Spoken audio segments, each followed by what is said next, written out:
Hello again, everyone. Don't mind the mess here. I have something really cool I want to show you. So, if you watched, I posted a short a while ago, giving you this view and saying that this was the start of an upcoming secret project, and I wanted to see if anyone could guess what it was. And there was a hint with the music, which was the song "Slow Ride." And sure enough, the project that I'm going to be working on coming up next for Little Squirt the Fire Engine is installing Jake brakes.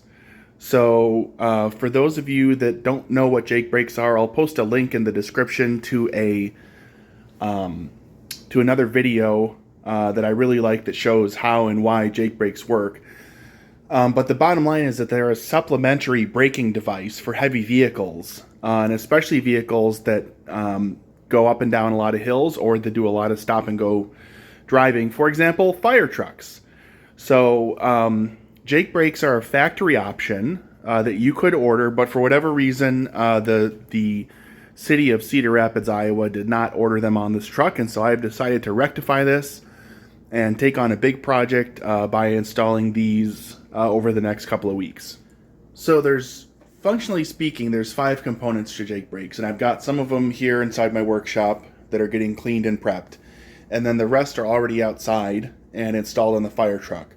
So I'll give you a quick overview of what each of these components are. These are the Jake brake housings. So essentially, there's one for each cylinder. Of course, this is a 6V92 engine, so it's a V6 engine, so I have 6 cylinders.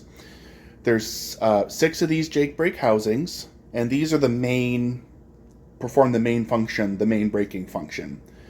And then from an accessory standpoint, or from let's call it a supporting cast, we have these valve bridges, which need to get installed. We have new fuel lines, and we have longer hold down bolts for the valve train.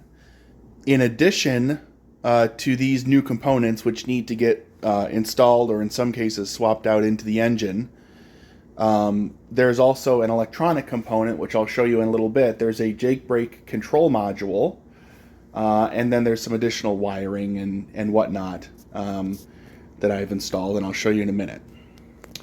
So, obviously this is an older engine, and however, there's still a lot of really good support out there and a lot of parts available. So I purchased these Jake brakes. I purchased the complete set, including the housings and then all of the accessory components off of eBay. Very reasonable price. They were really dirty. I had to spend some time cleaning them up just to make sure there was no contaminations or anything. And actually, I purchased a set for a V8 engine, so I do have extras of everything. I have 2 extra of everything, just in case any of these here are faulty, which is always possible when you buy used stuff off of an old engine. So now you've seen all these components that go into the engine to make the system work.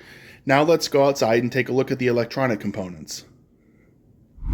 So let's take a look at the electronic components. Now, for this generation of engine control is somewhat unique. So for the older mechanical engines, the mechanical Detroit diesel engines, the entire system was electromechanical. So it was all just electric wires and physical switches, contact switches, and then that type of thing. For the DDAC generations 1 and 2, there was a provision in the engine computer for Jakes, to install Jakes, but you needed this special control module here. Now, I will point out that I am in the middle of installing this, so please do not comment on my on my terrible, frightening looking wiring compartment here. It will get cleaned up and fixed. This is the Jake brake control module, and this is what interfaces between the engine computer, the transmission computer, the user switches, and then the brake housings themselves. This was by far the most expensive part of the project. As far as I could tell, there's only 2 for sale anywhere, and I bought one of them. And it was brand new. I thought it was going to be used, but it was brand new in the box, and you can see it looks really, it's literally brand new. It's never been used before, so it must be new old stock. So I'm in the process of wiring this in. This is the brains of the operation. This, like I said, this coordinates the engine computer, the trans computer, the switches, and then the housings. And then I'll go over and show you the switches.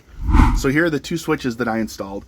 I'm having a brass plate engraved to stick over here so that it's clear what these are for. But basically there's two switches. There's on off, so this enables and disables the brakes as a whole. And then this one here is low and high. So when it's at the bottom, it's low, it activates only half of the engine, brakes on half of the engine. And when it's high, it activates the brakes on both sides and provides the maximum stopping power. I'm not going to show you now, but I did run some high temperature oil resistant wires from the module underneath the cab and to the engine. And I coiled them up, one on each side of the engine, so that when I do go to install the brakes, it will be very easy to just wire them up. So the next steps right now are to finish installing the module in its new home inside the glove box, clean up all the wiring, test it to make sure it's working, and then in the next video I will post the actual installation of the Jake brake housings in the engine. Okay, so stay tuned. Any of you who are real gearheads know how cool this is, diesel heads especially. If you're not that attuned in this, just take my word for it. People who love old truck engines absolutely love Jake brakes. They create a really unique sound that a lot of people associate with a sense of nostalgia, especially people who like trucks. So this is a super exciting project, and I am just trying to squeeze it in amongst all my other things, which is difficult these days, but I'm super excited for it, and I'm glad you've decided to come along for the ride. So thanks again, and we will see you in the next video.